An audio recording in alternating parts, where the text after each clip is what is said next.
ay yakalaaji Ahmed Aïdara bismillah wàllum corona ga day Sénégal bu yeboo mu def attention de tribune yéene kaay ne garab gi nga xam ne nag maanaam moom la ñu bëggee kon fajee Covid-19 doojee waaw vaccin ba day Sénégal waaw nee na kenn du ko def ko bàyyi laa la wax maanaam di ñuy essayé ci garab googee du ñu ko nangu looloy dëgg léegi ko yéene kaay ne waaye musiba mbaaba kumba kon mooy yoot réew mi de junni ak juróom-ñeenti téeméer ak ñett ci ay cas ñaar fukk ak ñeent ci ay doomu aadama yoo xam ne kon ñàkk nañ seenu bakkan ci fukki fan kese allahu akbar la ilaha illallah Mbagnick Ndiaye nekkoon fi ministre waaw nee na couvre-feu rek fataat nit yi laa la wax docteur Abdoulaye Bousso daal dinay dëggal ne ñaareelu vague ba nag fi mu nekk nii ca la ñu ne waaw docteur Abdoulaye Bousso ci bos fa bi li yemu ca dee parce que nee na nag bu yeboo ngeen xaar troisième ak quatrième vague ba la ilaha illallah yéeni kaa gi ne juróom-ñett ci ay doomu aadama ñoo dee ci ñaari fan inna lillahi wa inna ilayhi rajiun ñaar fukki doomu aadama ak juróom benn day ña nga sowe taas ka grave te nag am na beneen jàngoro joo xam ne wàllaate ga muy wàllaate day moo gën a garaaw corona léegi na ca Angleterre la ilaha illallah sursaane suñu laboratoire yi kay ñu ngi taxaw ni dëkk laa la wax docteur Mamadou Ndiaye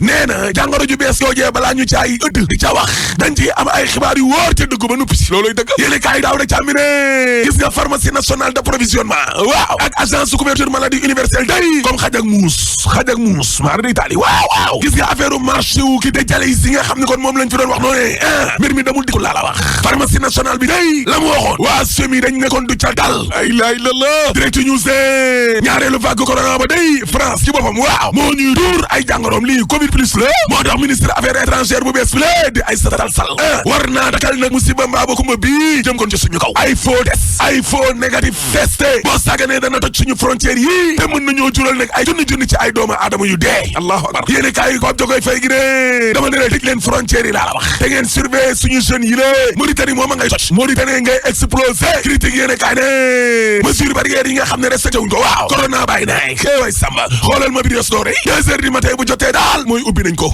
way samba laaste xanaa xamoo leen ne nguuru Macky Sall gi fi mu nekk nii ci xat-xat gu méttee métti la nekk laa la wax la ñuy laajte kay mooy ministre de l'intérieur di Antoine Diome ndax dana dellu ginnaaw nag lii mu bëgg a def kon ci Noël yi tere ay rassemblement te pourtant nguur gi day màggal nañu fi amal nañ fi ay gàmmu mu daal di kon ay bëtam loolu naka tax ba ay chrétiens yu bëree bëri dañoo mënul a xam lan mooy ndeyu ñuy tere kon seeni ndaje yi la ci feetu Noël yi te gàmmu geeg màggal gi jaar fe ñu ci bëree bëri nag fi mu nekk ni la ñu wax mooy kumba am ndey kumba amul ndey am ci mim réew te jamono joo xam ne ne corona gaa ngi taal réew mi ne docteur Marie Khemesse Ngom Ndiaye ci lii quotidien waaw nee na bu kenn tàggoo ak sagoom bu leen paniqué bu leen tiit mbir mi ñu ngi koy contrôlé kaynu gaz ak pétrole yi nga xam ne maanaam ñoom ñooy tàkk day Vox Populi nee na gaz bala de mooy tàkk de ca ngaajaga soppi na tund woo de maa nekk ca commune bu noota guy jamaa askan wa ca boppam dañoo jaaxle moo tax nee nañu may daal dañuy daw enquête yéene kaay ne jaaxle biir sax dañoo ti dëggantaan ñoom waa ngaajaga le quotidien yéene kaay ne teenu tiit kay moo leen dal tribune yéene kaay ne te jàpp leen ne ministre pétrole day nee na teenu gaz yooyee di tàkk day ci fukki fan ak juróom lay fay de mar di taali le quotidien yéene kaay ne c'est normal parce que réew mi ci boppam ñoo amul ay jumtukaay kon yu ñu fayee lakk googee allahu akbar la ilaha illallah te ñu naan kenn du fi waxee tribune yéene kaay ne xoolal ma Bougane Gueye Dany ma demoon ca quai de pêche bu Mbour ba policiers yi dañ koo bloqué yaa jum wala maa jum ma ne looloo am benn policier jël portable am kon di photo njiital gëm sa bopp Bougane Gueye Dany ne ko gis nga de man dong maa ànd laa la wax yéen ñii policiers yéen kay yéen a def mbooloo yéen a def rassemblement te kenn nag mënuñoo dare dem seeti sénégalais très bien ça Bougane Gueye Dany ne yow moo liet na yow laay waxal demal wax sa kilifa ne ko Bougane Gueye Dany ma nga woon Mbour te demoon na Joal ba nuppi nag laa la wax ñëf 24 heures yéene kaa ne gis nga Bougane Gueye Dany mi kilifa yi ci kaw lay jeune laa la wax da leen a jeune de fi mu nekk nii jaaxal na leen de waa Ndar kay jaaxle mar di taali source aane waaw avenue Charles de Gaulle bi nga xam ne Mansour Faye maire Ndar da koo bëggoon na tuddee Macky Sall te waa Ndar jóg waaw Mansour Faye nee na kenn mënul fexe ba duñ ko tuddee Macky Sall laa la wax du ci dellu ginnaaw tey te du ci dellu ginnaaw ëllëg way samba buur la doomu buur la goro buur la Sud Quotidien stratégie yu Macky Sall bi lé mu naan day tàllal loxoog yooyu di woote waaw day naxe de ay marto la ay dóor la Les Échos yéene kaay ne moo taxit Mamadou Diop Decroix daal di ne démasqué Macky Sall ñal na ko de maa la ko wax daal di woo opposition bi lé gis nga affaire u tàllal loxo Macky Sall gi nañu leen ko fàtte te organisé wu lii la Mamadou Diop Decroix wax waaw njiital AG yemu ca ndaxte nee na wàllu mbong loog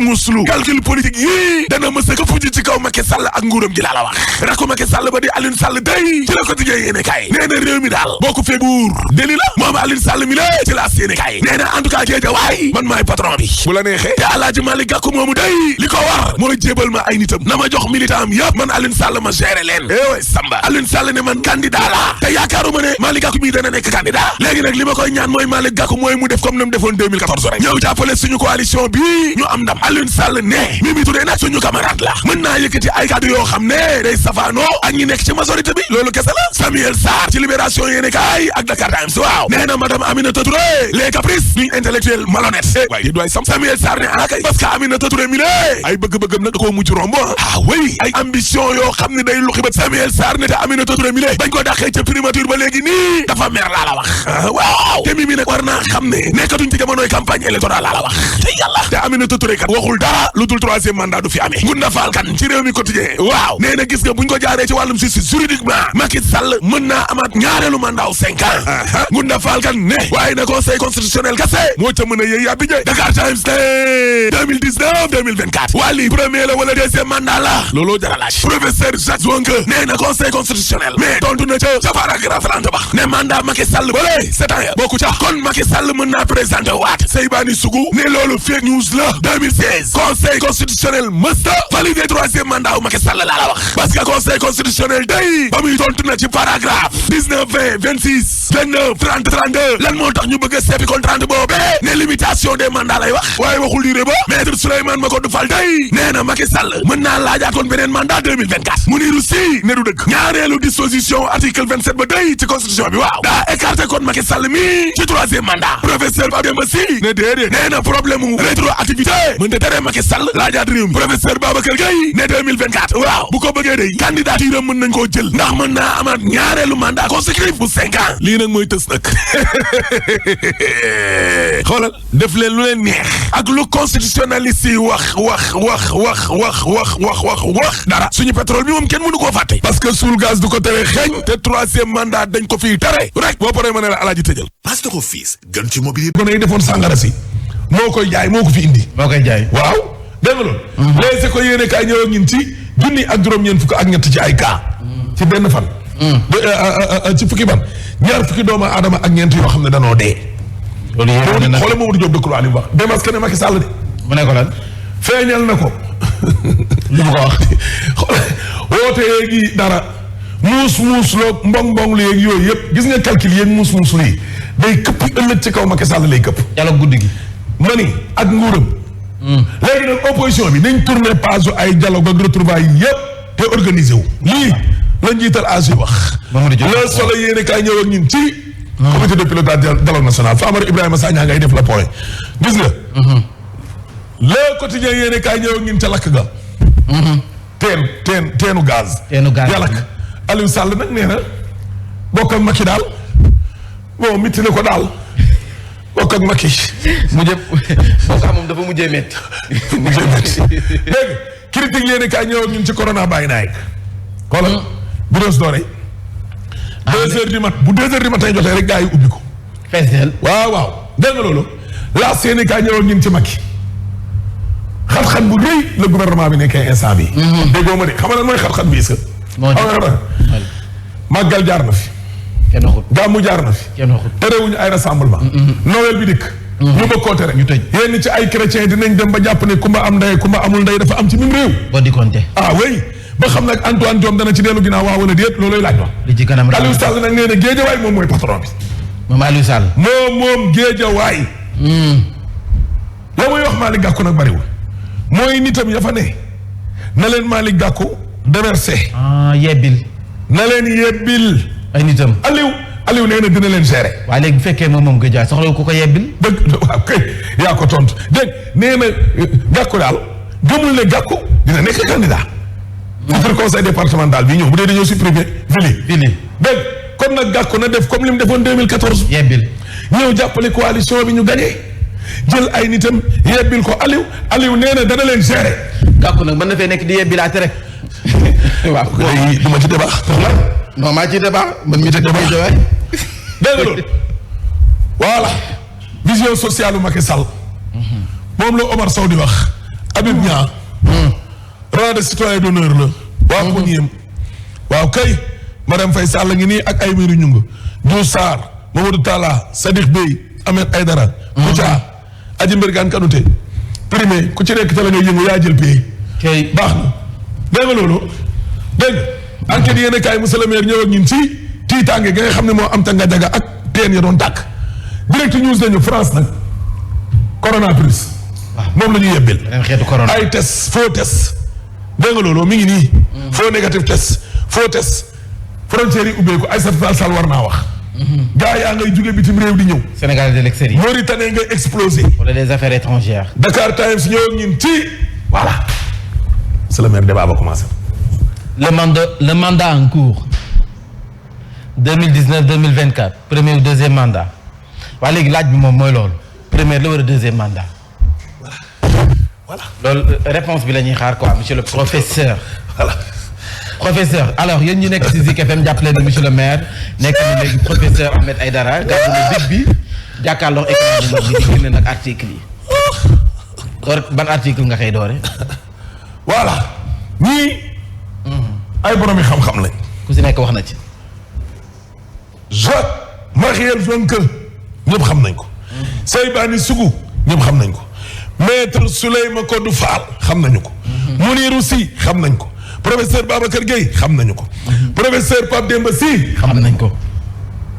ku ci ne wax. ku si nekk am na lu mu ci wax. nañ ko benn rek.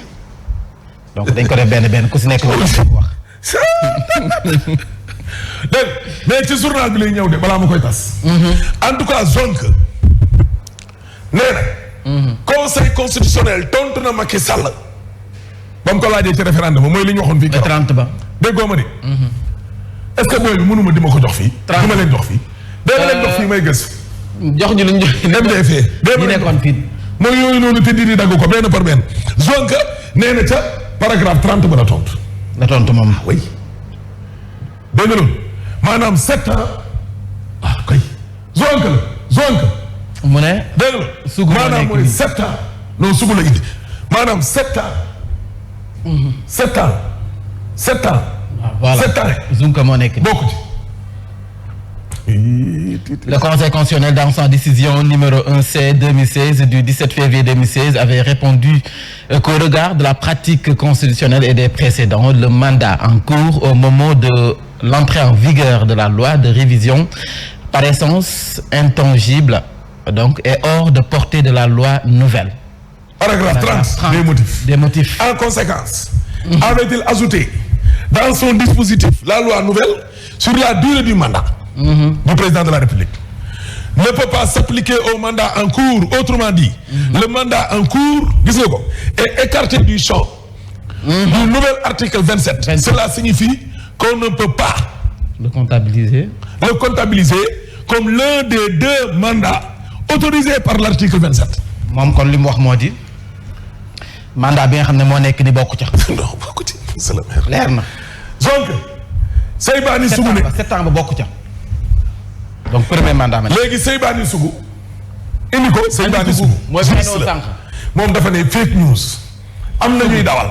certains ont brandi le considérant xoola de 30 gis nga ko ni dont les termes sont le mandat en cours au moment de l'entrée en vigueur de la loi de révision par instance intangible et hors de portée de la loi nouvelle mu ne en vérité déglu leen il s'agit d'une interprétation partielle et erronée du considérant 30 pour deux raisons. benn ba moo di. ni ñuy interpréter tontu conseil constitutionnel. du noonu nee na du noonu. du foofu. du foofu te du dëgg. nee na pour deux raisons. Le considérant 30 a été extrait et isolé d'un ensemble. Le titre 2.2 durée du mandat du président de la République. Auquel il appartient et qui traite de la durée du mandat, virgule. Une lecture attentive de tous les considérants du titre 2.2 mooy durée du mandat du président de la République permet de constater que les considérants 19, 20, 28, 29 et 32 évoquant gis nga ko nii expressément la durée du mandat. donc ñoom affaire durée du mandat. Je m'explique. Merci beaucoup. Ensemble bi su ko wax mooy 19, 20, 28, 29, 32 lii yëpp conseil constitutionnel ci durée wu mandat bi la doon tontu Macky Sall. maanaam 5 ans wala 7 ans. 5 ans 7 ans 5 ans 7 ans waaw lan moo tax gars yi bëgg a génnee 30 bi. 30 bi paragraphe 30 ne conseil constitutionnel. di wax ci limitation mandat yi lay wax. lañ tontu et non ci durée su ko nee déedéet mënul ne pourquoi kuñ génneewuñ 19 bi. lu tax génneewuñ 20 bi lu tax génneewuñ 28 la génneem 29 wala 32. du seppi 30 ba les limitations la magistrat yi doon tontu. et non durée. te lii yëpp durée la. ok. kon su ko jàpp na ne ba muy wax ne le mandat en cours durée lay wax. donc durée la. 5 ans 7 ans 5 ans 7 ans 5 ans 7 ans ñooñu 5 ans 7 ans lañ doon tontu. tontuwuñu benn yoon ci. ñaari mandat wala ñetti mandat wala ñetteelu mandat. Sougou le suivant. ñëwal Sougou la maître Souley Makodou Fall. maître Souley Makodou moom la mu wax. xool ko ni maître Souley Makodou Fall avocat au barreau de Paris. Macky Sall peut briguer un autre mandat en 2024 qui constituera son second mandat conformément à l'article 27. l'article 27. donc ñoom ñaar bokkuñu dégg-dégg. déedéet. ñoom ñaar bokkuñu dégg. bokkul ak Sougou. Sougou déggoo ma de. ak Makodou Fall. waaw léegi ñëwal ci professeur Babacar Gueye. professeur Babacar Gueye. lu mu wax. constitutionnaliste. en 2024 s'il décide il c'est Macky. S'il décide de se présenter à l'élection présidentielle sa candidature sera recevable. dinañ ko valider. ah mënuñ ko rejeter. mën nañ ko nangu. déglu loolu de s'il est élu il briguera un deuxième mandat consécutif de 5 ans. donc mi ngi ci premier 5 ans. ok. non ñaar yu 5 ans yu taxaloo. il briguera un second mandat consécutif de 5 ans. waaw.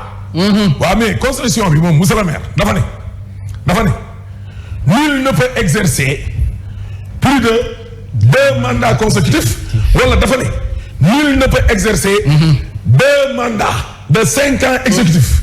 waaw loolu mooy laaj bi loolu nag wuy ma demal ubbi livre yow si non demal ubbi constitution bi professeur Babacar Gueye nii wax deuxième mandat consécutif de 5 ans mais est-ce que constitution bi dafa préciser 2 mandats consécutifs de 5 ans wala dafa préciser ne 2 mandats consécutifs loolu laaj bi de bu dee 2 mandats consécutifs moom Macky Sall mi ngi ci 2e mandat consécutif mooy yu taxaloo booy boobee nekk 10 ans bi nekk 5 ans.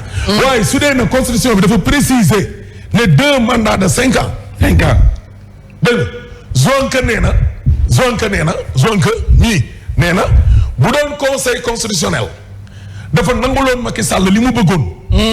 wàññi mandat wu 5 ans 7 ans def ko 5 ans kon Macky est à son 2e mandat de 5 ans consécutif.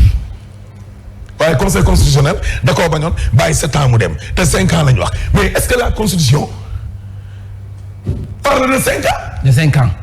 wala de 2 mandats rek. loolay laaj. léegi le professeur Mounirou Sy.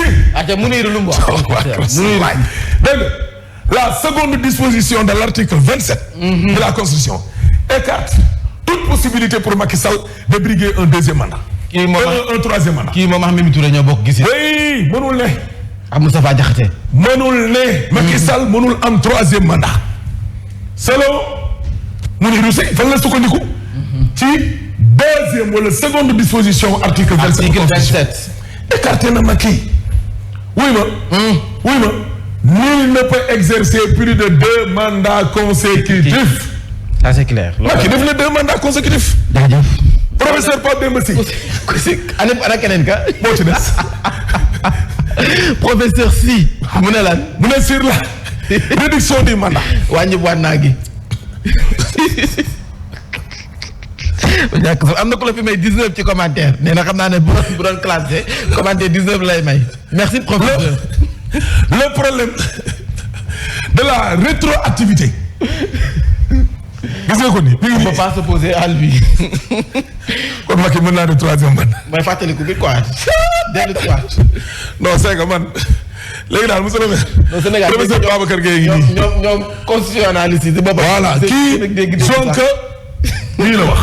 monsieur le maire Zonk wii la wax. day métti sur le Sénégal. Sougou ne non. ma code ne oui. dégg nga Mounirou Sy ne non. Pape Demba Sy oui. professeur Babacar Gueye oui. mais oui bëri na di. waaw mais oui non oui non oui vraiment wuy ma ak ñoom li ñu xeex ci 3e mandat. moral ci boppam. noo la wax. moom noo la wax. nañu waxante dëgg. moral. ci boppam moral rek gore. éthique bañ a wax mu dañ ak éthique. vraiment Macky bu dóoree 2 ba pare. wuy ma maa ngi dem maa ngi jàpp de. si wuy ma xoolal su pare wuy ma nañ njaabu bàyyi. Macky demal rek te yàlla rek tax. njaabu bugaat bi nga def fu mu nekk boo daan policier yi nii dem leen. voilà. bala demee wax leen. njaabu quai de pêche. bugaat ngay daal di dama taal. wuy ma njaabu quai de pêche. nee na dem leen. kenn mënu maa tere wax. kenn réew mi kenn xamul ni ay jaajëfal ko bu baax laa lay sëfal. salaamaaleykum ñu doore xibaar yi ca diwaanu Fatick ak xibaar bi doon wax naan tëj nañu mairie ba ndax Covid 19 maire ba weddi na ko ni xibaar bu dëgguwul la ñu teewlu ko ci micro Alioune Badara Sonko. li ñuy wax ne tëj nañ mairie Fatick ak dafa bari ay cas ci biir ñi nga xamante ñoo fay liggéey loolu du lu antu loolu du loo xamante ne lu ñu mën a vérifier la parce que mairie Fatick ñu ngi liggéey ñu ngi def seen liggéey correctement. gars yi dañu nga xamante dañu liggéey mairie muy administration bi dañu gën a regardant teg raxasukaay yi xool température bi nañ daan mobiliser wu foofu di fa duggee noonu aussi ñu filtrer ko ba nga xamante ne nit ñi dinañu mën a mucc. kon ay dispositions yu lañ jël pour protéger nit ñi ba pare appliquer li nga xamante ne moom mooy mesure barrière yi. Mactar Ba mooy maire bu Fatick ca département bu Pikine précisément ci Thiaroye-sur-Mer diggante 2006 2007 lu toll ci ñetti téeméeri ndaw dee nañu ndax immigration clandestine ca jamono jooja loolee nag xam ngeen ni fu mu bàyyeeku ci ay ndaw faw mu feeñ ci wàllu koom-koom ak dundinu askan. loole mooy li tax ci ndaje boo xam ni collectif des femmes yi nga xam ne ñooy xeex wàllu migration clandestine njiit la yaayu Bayam Diouf seqoon ndaje ngir def ay précision ki leeral ci dànkaafu ndaw ñi ci wàllu migration clandestine ak ay conséquences am. ci diwaanu Mbour njiital mouvement Gëm sa bopp Bougane Gueye Dany ma nga fa woon ginnaaw Kayar Joal Mbour moom dañu ko ni kilifa yee joxe ndigal ci ni doo fi def ab nemmeeku. mu ni leen defuma rassemblement ñu ni ko kay waaye nappkat yi dañoo gis ni googule aaye daanaka yëfi caaxaan la rek ndax ñoom ànduñu ci benn yoon kilifa gu ñëw xool si leen ci seeni jafe-jafe gu ñuy jànkuwanteel gongo te dañu lay dalal ba tax ñu dénoncé doxalinu kilifa yi reportage. ay waxtu yu néew gannaaw ba président Gëm sa bopp di Bougane Gueye Dany amaloon ab tukki nemeeku fii ci diwaanu Mbour nappkat yi nag di rafetlu taxawaay bi nga xamante ne moom la Bougane Gueye Dany am. Bougane Gueye nit ku gëm boppam la te dafa am mission ci réew mi. ndax Bougane ku gëm boppam la Bougane ku gëm boppam la ca borom jom la nangu naa liggéey. ñoom nag ñi dëggal kàddu yi nga xamante ne moom la yëkkati gannaaw ba mu ñëwee fii ni jamono ji napp gi dafa yàqu yàqeet. géej gi ñoo ngi nii mool yi bu ñu demee géej dara duñ ko am géej gi yëpp jaay na ko ba tey te ñun géej gi amuñu fenn furul géej nañu dimbali te xool li muy signé te bàyyi yi muy def quoi. gisoo ko nii géej jaay nii mool yi jëpp duñ dara dañuy ñëw duñ jaay bato yëpp lépp jaay nañ leen ca loolu du yoon moo tax booy yu bari jël seen jaay na seen bakkan jël def te clandestin. ci fàttali Bougane Gueye Dany dafa amaloon tukki nemmeeku doon saafoonteeg nappkat yi nga xamante ne ñoo féetoo ca Joal ak ci diwaanu Mbour donte sax kilifa yi nga xamante ne ñoo ŋànk sécurité bi daan nañ koy tere mu am contact direct ak yile nappkat. waaye teewul ki jiite nappkat yi foofule Papa Omar Diaw daal di dellu soit ci rafetlu tukkib nemmeeku boobee tey dénoncé itam situation bi ñu jànkuwanteel faaw ñu leeral accord de pêche yi nga xam ne amal nañu ko ba tax suñu géej gi vide kilifa yi faaw ñu joxe ci ay leeraange te kat ñoom nee nañu dañoo amoon démb yaakaar ci président Macky Sall mi ni woon dana annuler lépp loo xam ni ay contrat la te teguwul ci yoon ñu teewlu kàddu yi Omar Diaw. secteur de la pêche dafa toll ci jamono boo xam ne nii ci sukuraat la toll loolu nag bu amee. ñun ki nga xamante ni moom la ñu war a waxal mu dégg suñu baat na xam ne bokkoon na ci promesse su campagne bi muy le président de la république monsieur Macky Sall mi nga xam ne moom la yàlla jox réew mi bi muy campagne ñëw fii Mbour la mu dige woon su ma yàlla joxee réew mi accord de pêche yi dinaa ko dakkal ba mu demee Saint-Louis loolu la wax ba mu demee Kayar loolu la wax bi mu yàlla joxee réew bi ko yàlla joxee réew mi waat na mool yi laaj leen lan mooy seen jafe-jafe ci Kayar loolu buñ ko fàtte mool yi bokkoon na ca lañ ko waxoon bëgguñ ay licence de pêche bëgguñ ay accord de pêche suñu géej gi dañoo bëgg ku ñu ko sàmmal ba mu ñoŋ di dundal Sénégal yi balaa muy dundali ñeneen ci yeneen i réew. Ngaja gàkk benn teen boo xam ni daa jékki-jékki di génne gaz sapeurs-pompiers dalloo nañu xel yi ni amatul benn risque jamono ji donte écarté nañu leen ak itam tiitaange gi nga xam ni nekkoon na ci xel ak xalaatu askan wi bu ñu sukkandikoo ci ki yor kàddu askan wa tudd Mame Samba Ngaja ga. On l'avait prédit depuis Comment on l'avait prédit, nous avons fait une manifestation. Après la manifestation, ils ont amené ici des tas de gendarmes. Nous allons continuer le combat. Pourquoi? Parce qu'aujourd'hui, Dieu nous a donné raison. L'ingénieur en charge du projet, M. Henry l'Américain, a été gravement touché même. Actuellement, il est à l'hôpital. Nous sommes peur, notre peur de la vie même. Le village est en danger. Si on vous dit que Ngadiaga, dans ce village-là, il y a du gaz, on l'avait prédit depuis. Comment on l'avait prédit? Nous avons fait une manifestation. Après la manifestation...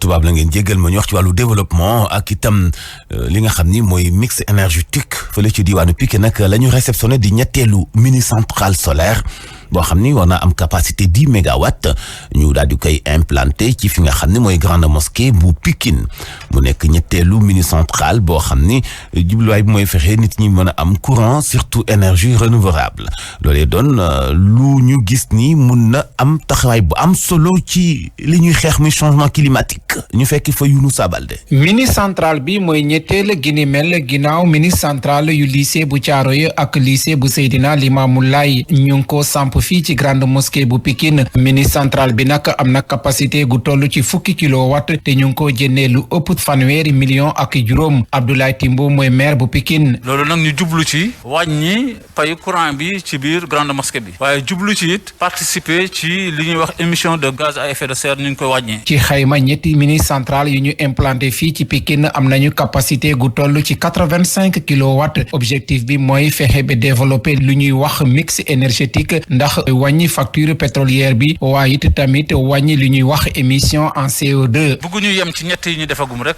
projet bi dañoo bëgg mu jëm ci kanam mais aussi daf ñuy dimbali ci wàññi émission de CO2 boobu nga xam ne dafay am effet sur les gaz à effet de serre ñun nag ñu amoon politique gu participer ci comme yeneen ville yoo xam ne ci biir àdduna bi ñu ngi taxawaay boobu. mini centrale bu ñu samp fii ci grande mosquée nag am na système boo xam ne mun na denc courant ci bëccëg bi waaye tamit ci guddi gi.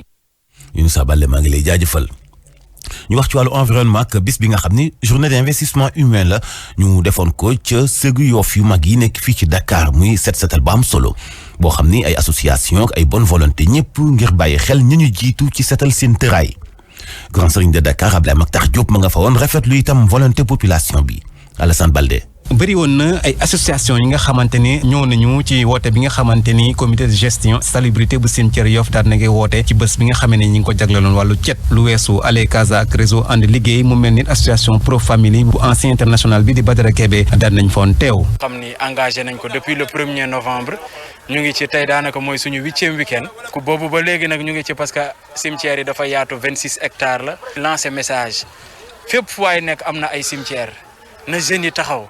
bañ ko bàyyeeg mag ñi parce que am na si yoo xam ne mag du ko mën.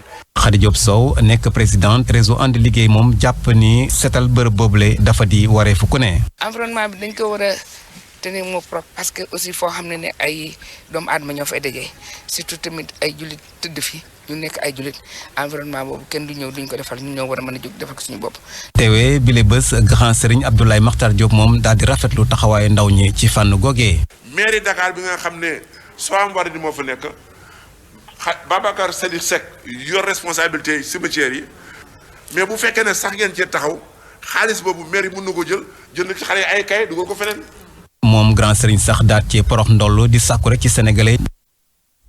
Alassane Baldé maa ngi lay jaajëfal ñu wax ci diwaanu Sédhiou ak village yi nekk ci frontière Sénégal ak Guinée ak frontière Sénégal ak Gambie nga xam ni yàgg na gisuñu benn investisseur bu ñëw ngir def fa xaalisam tabax fa entreprise wala yu mel noone demoon ba sababal diwaan Bac Ndool waaye am na benn entreprise bu ñu fa taxawal boo xam ne lu néew junni nit ak ñaari téeméer daañu fa liggéey la sababoon nag yëf ya xawoon a tagga témbe mooy ñàkk kaaraange la ñu fa doon tiite conflit de Casamance bi waaye implantation bérébu liggéeykaay bu bees boobee dana wàññi lu bëri ci coono gi askan wi doon jànkuwanteel ci wàllu ndóol ñu fekk fa Ibrahima Diallo. département bu Goudomp bi nga xamante ni amoon na ay jafe-jafe ci wàllu tabax ay salle de classe ak ay béréb fajukaay ndax ay entrepreneur ñi nga xamante ni dañuy faral di bañ di dem si béréb bile ndax fitna bu nekk ci Casamance am na léegi ay jéego yu ñuy def ci wàllu woowu kii di adjoint au maire bu Goudomp ak maire bu Yaram Balante àdduna ñu ci ces école yi nag dañ ko tabax ngir yenn daw làqu yi nga xam ne bi ñu dellu see ci seeni village yu Bindaba 1 ak Bindaba 2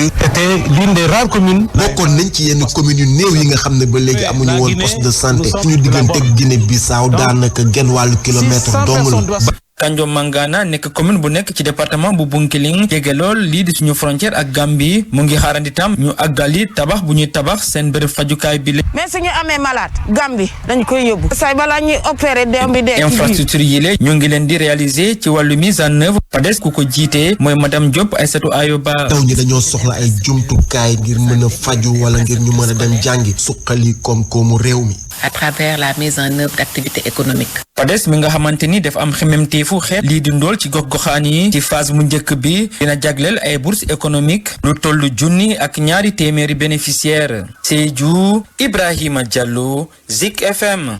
maa ngi lay jaajëfal Ibrahima Diallo. Aminata Touré ki kàddoom yu jëm ci président Macky Sall surtout ci 3e mandat. Samuel Sarr mooy ko tontu bi la yoon ni Aminata Touré daanaka mën na lem la mañam dafa muy milité fu mu ci doon du fu benn yoon fu Macky Sall musa gagné muy Grand Yoff ak Kaolack kon gis ngeen ne na mu lambeere tuwarkal lambeer googee Samuel Sarr tey muy jël défense su Macky Sall di tontu Aminata Touré ma doon jël défense su Macky Sall tey tontu Samuel Sarr adduna politique ñu wax ci wàllu bitim réew bari na roppalaan yi bàyyeekoo fi nga xam ne moo di Royaume-Uni dañ leen a aaye ñu dugg ci réew européen yooyu li ko sabab mooy dafa am beneen wopp ju coronavirus yoo xam ni dañ koy woowee hors de contrôle maanaam xamuñ ci laayam daanaka mënuñu ko sax nand comme feeñ na foofee nag ñu jël dogal ni kon bu fa kenn bàyyeekooti tas ci réew Europe yooyu li ci mat a fàttali sax di nag loolee lu bees la lu yokkooti dimanche bi passé lañ ko découvrir ni wopp la joo xamante ni bii hors de contrôle pratiquement rek nga xam ni daanaka xaw na jaaxal ñu bëri foofee ca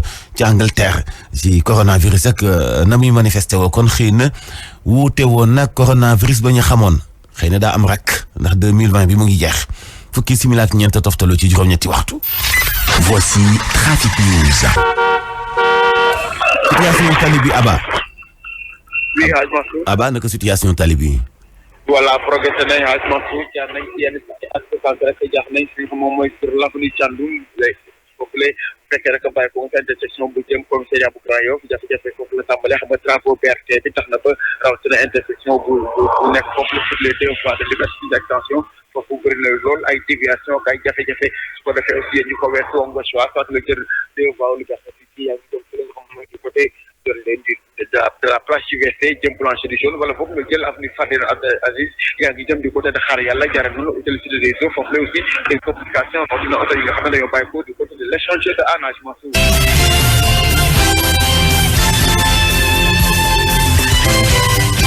Actu Sport.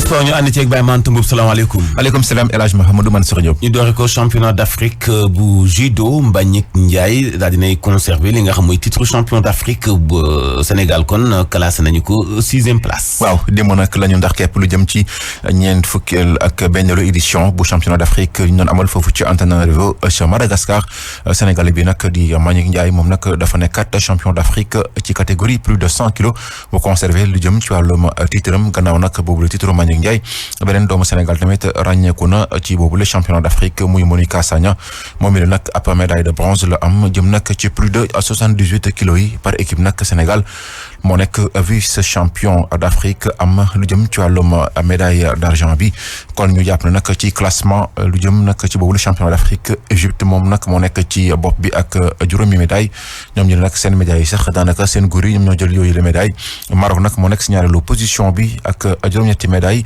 benn ci or Algérie nag moom moo nekk ci ñetteelu place bi am juróom benn médaille ak benn ci or Sénégal nag moom moo nekk si juróom benneelu position ci boobule championnat d'Afrique bu ñu doon amal foofu ca Antananarivo ca Madagascar. ñu wax ci Coupe d'Afrique des clubs équipe bu Tëngéej football club ak Jaraaf bu Dakar ñoo soobu ci jongante yi. waaw soobu nañ ci jongante yi nag kon jàppale ni ki ëllëg ci 17h bu jotee nag foofu ci stade Lat Dior bu Thiès Tëngéej FC dina ci laale ak équipe marocain bi di Raja bu Casablanca jàppale ni sax doomu marocain yi ñoom ni ki tey nag la ñu fas yéene ñëw fii ci Ndakaaru ngir nag lu jëm ci boobule compétition kon nag ci Coupe CAF Jaraaf bu Ndakaaru moom dina ci laale ak doomu ivoirien yi di FC San Pedro ni kii nag mercredi bu 17h jotee foofu ci stade Lat Dior bu Thiès doomu Ivoirien yi sax ñoom ñoo ngi fii ci Ndakaaru ni kii démb bu 18h jotee kon mën na nekk jogante yoo xam ne nag dina tax club sénégalais yi mën a nag sóobu bu baax a baax ci yooyu la compétition. alors ñu wax ci championnat européen tey ci altine bi luy programme bi.